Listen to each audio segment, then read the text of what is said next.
네, 안녕하세요. 저 캐나다 공인 이민 컨설턴트 남중철입니다.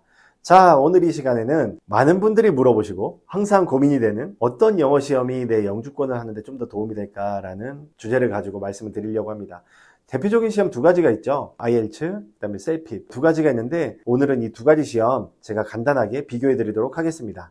자, 먼저 IELTS입니다. 일단 어느 나라로 이민을 하거나 아니면 대학을 간다거나 공부를 할 때 필수적인 시험이죠. 많은 국가에서 인정하고 있는 시험 중에 하나입니다. IELTS는 아시다시피 두 가지 모듈이 있어요. 첫 번째는 아카데믹 모듈, 두 번째는 제너럴 모듈입니다.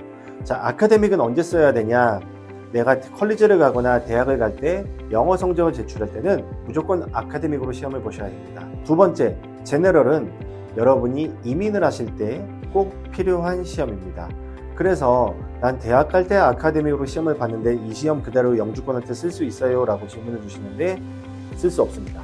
두 개의 난이도를 보고 뭐가 더 쉽다, 어렵다라고 한다면 당연히 제너럴이 조금 더 쉬운 편입니다. 제너럴 같은 경우에는 여러분이 좀 일상생활 하는데 필요한 스킬들을 많이 필요로 하죠.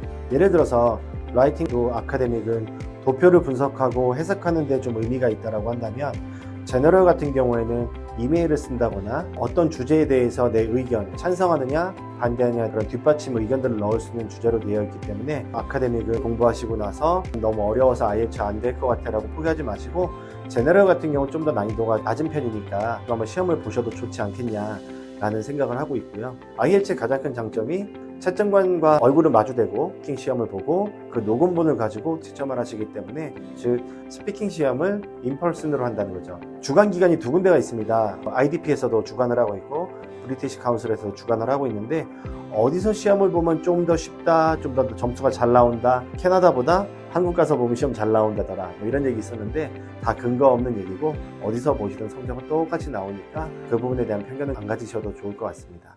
자, 그 다음은 CELPIP입니다. 이 CELPIP 같은 경우에는 점수 분포도가 1부터 12까지 있습니다.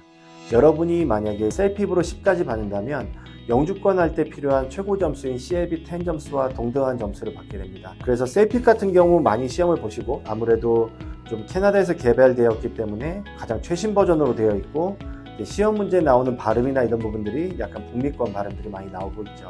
하지만 CELPIP 같은 경우는 대학을 갈 때는 쓸 수 없는 시험이고 통상적으로 대부분 이민을 위한 시험이라고 보시면 좋을 것 같습니다. CELPIP의 장점이자 단점이죠. 스피킹도 녹음을 한다는 거예요.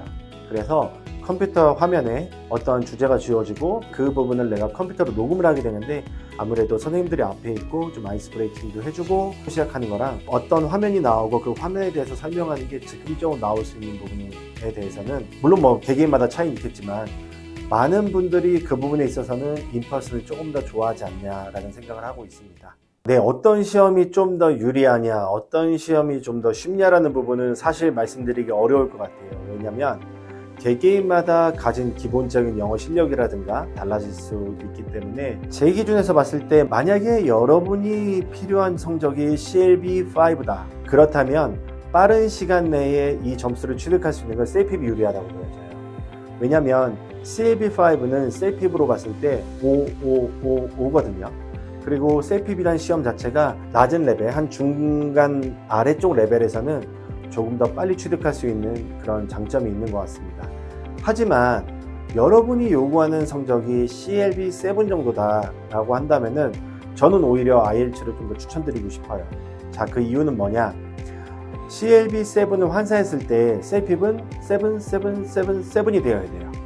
근데 IELTS 같은 경우는 6이 되면 됩니다. 아니 물론 IELTS가 더 어려우니까 그렇게 하는 거 아닐까요? 라고 질문을 주시는데 CELPIP으로 7을 받는 게 쉽냐 아니면은 IELTS로 6를 받는 게 쉽냐라고 했을 때 저는 IELTS 6가 좀 더 수월하다고 보여지거든요. 그렇기 때문에 만약에 여러분이 고득점을 요구한다면 아무래도 IELTS가 좀 더 유리하지 않을까. 자, 그러면 CLB5를 IELTS로 환산했을 때 몇 점이냐면 IELTS 제너럴 기준으로 4입니다. 4는 뭐냐면 리딩이에요.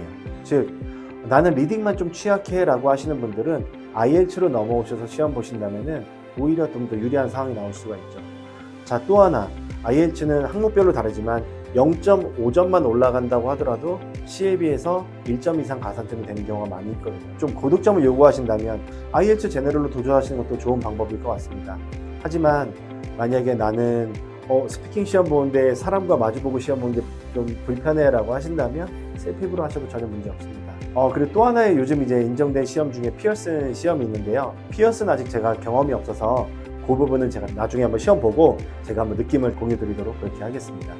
자, 요즘 뭐 영주권도 많이 늦어지고 하다 보니까 이제 예전처럼 내가 프로파일만 만들어 놓고 기다리면 되는 게 아니라 계속 CRS나 EOI의 점수를 올리기 위해서는 계속 영어나 또는 불어를 가지고 노력해야 되는 부분은 어쩔 수 없는 것 같아요. 이제 받아들여야 될 것 같습니다. 미니멈 조건이 세이브 5로 맞췄기 때문에 나는 1년, 2년 기다리면 된다? 그게 아니라 조금 더 노력하시고 지속적으로 공부하셔서 좀 더 높은 점수를 받으신다면 영주권을 향한 길이 좀 더 빨라지지 않을까라는 생각이 들고 좀 다양하게 해보시고 여러분이 맞는 시험 고르시는 게 좋을 것 같습니다.